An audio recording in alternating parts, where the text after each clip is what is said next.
Bonjour tout le monde. Dans cette vidéo, on va corriger la première partie de l'exercice de chimie de l'examen national sciences physiques 2011 session ordinaire. Dans l'exercice, l'équation de la réaction est donnée dans l'exercice. Il s'agit d'une réaction dont on a dégagement de l'hydrogène, donc on va suivre le dégagement de cet hydrogène en mesurant la pression du gaz à l'intérieur du ballon. Vous trouverez le lien de l'exercice en bas dans la description, donc n'hésitez pas à travailler l'exercice. On corrige maintenant et on commence par la première question. Dans la première question, donc la question petit 1, soit NiH3+, la quantité de matière initiale des ions oxonium, et NiZn, la quantité de matière initiale du zinc, complétez le tableau suivant. Donc le tableau d'avancement, on doit le compléter. Je rappelle que dans cette réaction, on a mis dans un ballon un petit morceau de zinc. L'instant est égal à 0. On a ajouté une solution d'acide sulfurique. Et dans cette réaction, il y a production du gaz H2, le gaz hydrogène. Je complète donc le tableau d'avancement. À l'état initial, les quantités de matière de Zn2+, et H2, 0, 0. La quantité de matière de H2O en excès.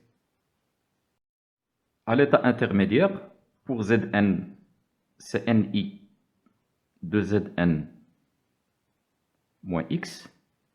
Et pour H3+, Ni de H3+, moins 2X.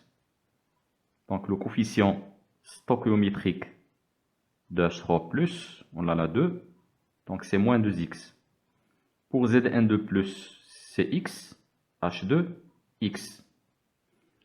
L'état final, pour l'état final, Ni de Zn moins X max, Ni de H3+, moins 2X max, X max, X max. La deuxième question, calculer Ni, les quantités de matière initiale de H3+, et de Zn. Donc, deuxièmement, calcul des quantités de matière initiale.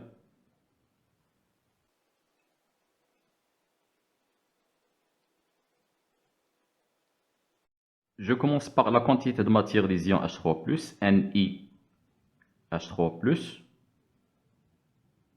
égale la concentration initiale des ions H3+, fois le volume de l'acide sulfurique, de la solution d'acide sulfurique.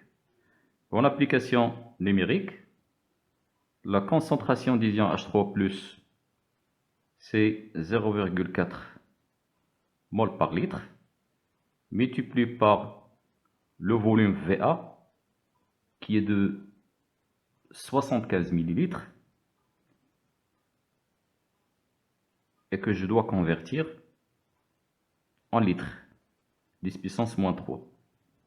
On trouve donc la quantité de matière initiale des ions H3+, égale 0,03 mol par litre. Calculons maintenant la quantité de matière initiale du zinc. Quantité de matière initiale du zinc. Le zinc est un solide. Donc, c'est la masse du zinc introduite dans la solution divisée par la masse molaire du zinc, qui est égale, l'application numérique, 0,6 g. La masse molaire du zinc, 65,4 g par mol. On trouve 9,17 10 puissance moins 3 mol. La troisième question, déterminer le réactif limitant et en déduire l'avancement maximal xm de la réaction. Écrire donc détermination du réactif limitant et de x max, 3.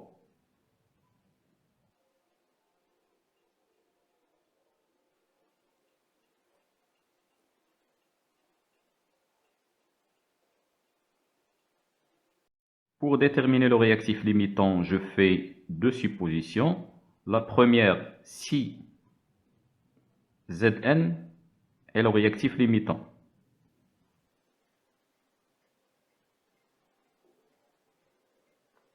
Dans ce cas, la quantité de matière finale, c'est-à-dire Ni, Zn moins Xm égale à 0. Ce qui signifie que Xm égale quantité de matière initiale de Zn. Donc, dans ce cas, Xm égale la quantité de matière initiale de Zn, on vient de la calculer, 9,17 fois 10 puissance moins 3 mol. Qu'il s'agit de deux suppositions, je vais mettre dans la première supposition, Xm c'est Xm1, X max 1. Deuxième supposition maintenant, CH3+ est le réactif limitant.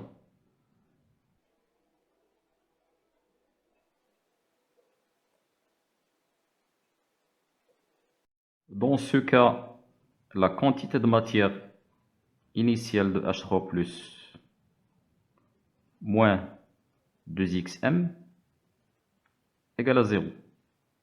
Ce qui signifie que xm égale à NiH3+ divisé par 2. L'application numérique nous donne xm égale 15 fois 10 puissance moins 3 mol. La deuxième supposition, je note xm par xm2, x max 2. Et en comparant les deux valeurs de xm, x max 1 et x max 2, on voit bien que x max 1 est inférieur à x max 2. Donc on écrit x max 1 inférieur à x max 2, ce qui signifie que le réactif limitant est le zinc.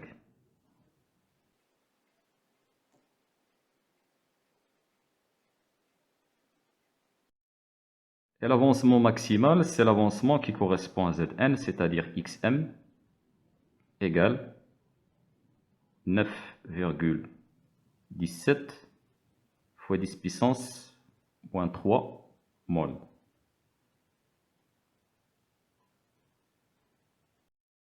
La quatrième question, en appliquant l'équation des gaz parfaits, il y a les deux tableaux précédents, c'est-à-dire le tableau d'avancement. Donnez l'expression de l'avancement x de t de la réaction à l'instant t en fonction de RTV delta P avec delta P, la variation de la pression. P0, pression initiale à l'instant t, ou EP, la pression mesurée à l'instant t. La quatrième question, on nous demande de trouver l'avancement x de t en fonction de R, T, V et delta P. Pour répondre à cette question, je dois vous rappeler la réaction chimique. Dans une fiole, on met une solution de l'acide sulfurique qui contient essentiellement les IMH3+, auquel on ajoute du zinc. La réaction produit un dégagement de gaz. Bien sûr, lorsqu'on lance le petit morceau de zinc à T est égal à 0, on ferme la fiole G. Et pour mesurer la pression du gaz à l'intérieur de la fiole, on utilise un manomètre. L'instant T est égal à 0, il n'y a pas encore production du gaz hydrogène. Donc, à l'intérieur de la fiole, on a seulement l'air. J'applique l'équation des gaz parfaits, l'équation d'état des gaz parfaits à T est égal à 0. Donc, à T est égal à 0, j'écris PV égale à nRT. À T est égal à 0, la pression du gaz, c'est la pression de l'air, puisque l'hydrogène n'est pas encore formé. Donc, la pression, c'est P0, pression de l'air. La quantité de matière du gaz qu'on a là, c'est la quantité de matière de l'air, c'est-à-dire 1,0. Maintenant, à l'instant T, il y a formation de l'hydrogène. Donc là, on a l'air plus l'hydrogène. Donc, j'écris PV est égal à nRT. PV égale P, c'est la pression du gaz qui est constitué de l'hydrogène et de l'air. V, bien sûr, c'est le volume du gaz. La quantité de matière dans ce cas, ça va être, c'est la quantité de matière de l'air plus la quantité de matière de l'hydrogène. Donc c'est N0 qui est la quantité de matière de l'air plus la quantité de matière du gaz hydrogène. Tout ça est multiplié par R fois T. Les grandeurs V, R et T sont constantes. Le volume du gaz, il est constant car la fiole est fermée. R, c'est une constante et la température est constante. Je développe cette expression PV égale N0 fois RT plus NH2 fois RT. Et d'après la première expression, on a N0RT, c'est P0 fois V. Donc je remplace N0RT par P0 fois V.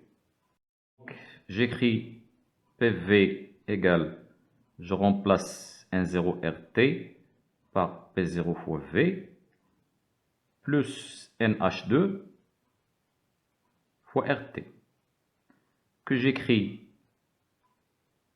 PV moins P0 fois V égale à NH2 RT.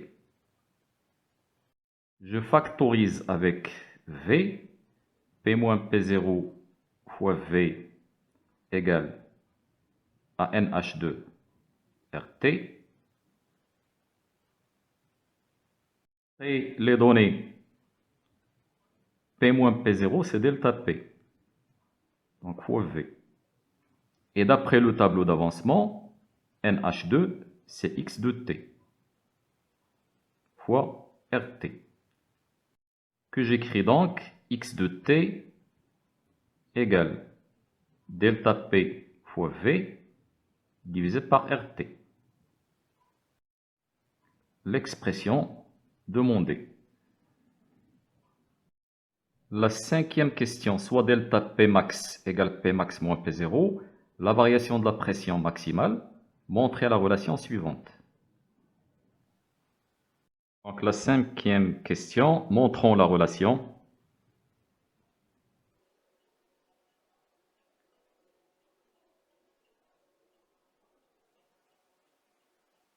Pour montrer cette relation, on utilise la relation qu'on a déjà démontrée dans la question 4, à l'instant t. Donc, à un instant t,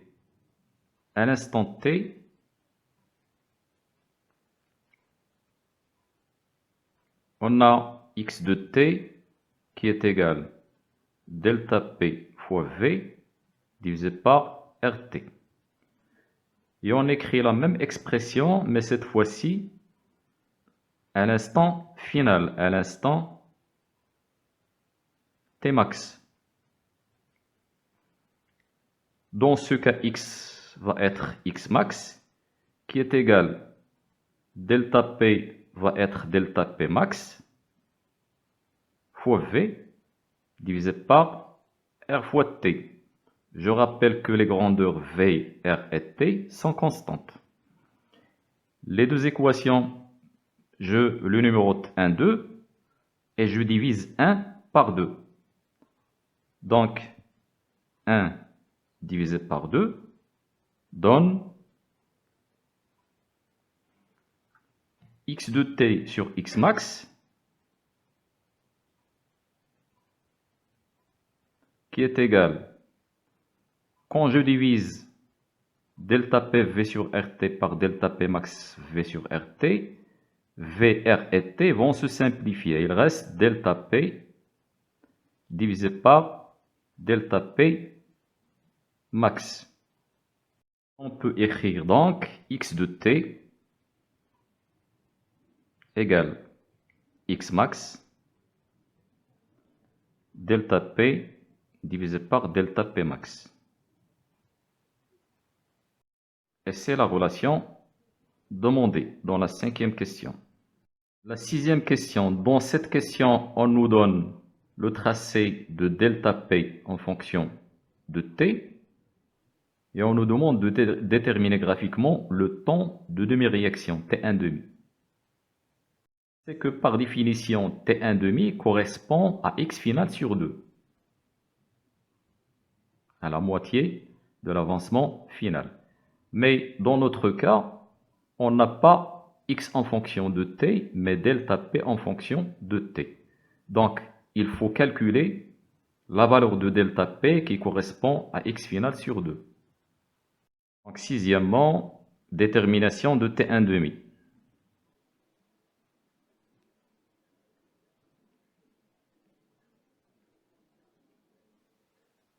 On utilise la relation qu'on a déjà montrée dans la question précédente. Donc, on écrit on a x de t égale à x max fois delta p sur delta p max. Ce qui signifie que delta p égale delta p max divisé par x max fois x de t. Je cherche l'expression de delta p qui correspond à x final sur 2. Donc si x est égal à x final sur 2, je vais noter delta p par delta p 1 demi, qui est égal à delta p max divisé par x max. J'écris cette expression d'une autre façon. C'est delta p max divisé par x max fois x final, le tout divisé par 2. Donc quand on atteint x final, la pression est maximale. C'est-à-dire cette expression tout entière, c'est tout simplement delta p final. Donc d'après cette expression, quand l'avancement à un instant t est x, la variation de la pression est delta p. Quand la valeur de x arrive à x final, delta p est delta p final. Donc je peux écrire cette expression delta p final sur 2, ce qui est égal à delta p final divisé par 2. On peut donc dire que t1 demi correspond à delta p final sur 2. Donc d'après la courbe qui est donnée dans l'exercice, la valeur finale de delta p est de 740 hectopascales. La moitié de cette valeur est de 370.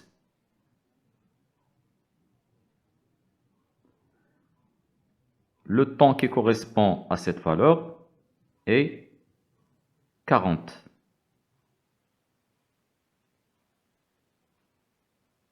Donc T1 demi égale à 40 minutes.